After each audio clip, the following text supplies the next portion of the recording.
En fait, on part en expédition au Nunavik, nord du Québec. C'est vraiment le Grand Nord, le pays des ours polaires. On part trois expéditeurs en vélo sur un trajet entre deux villages là-bas. C'est deux villages qui ne sont pas reliés par une route. C'est vraiment là, la toundra enneigée, le désert de neige.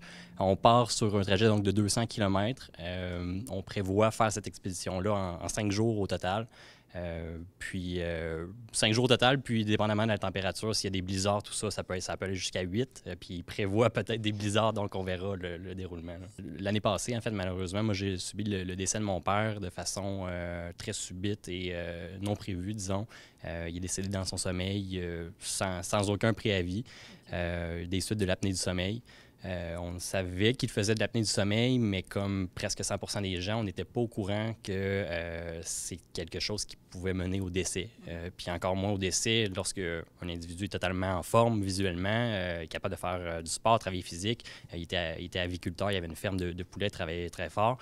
Donc, disons que le décès de mon père m'a fait réaliser que la vie peut être beaucoup plus courte qu'on le pense des fois, puis même quand on pense que ça va bien. Puis ça m'a donné le goût de, disons, prendre davantage ma vie en main pour relever des défis, partir à l'aventure. Puis c'est lorsque un de mes amis qui habite là-bas, qui habite à Coudjouac, m'a parlé d'expédition au mois de février, ça fait 2 mois.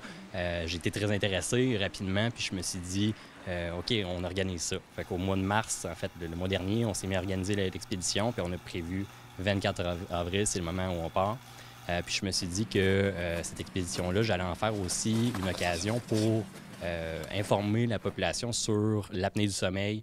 On pense des fois, là, les maladies du sommeil, c'est beaucoup moins grave que d'autres maladies. C'est pas comme le cancer, c'est pas comme les maladies dont on entend souvent parler, mais des gens peuvent décéder sans préavis de ces maladies-là s'ils ne sont pas contrôlés.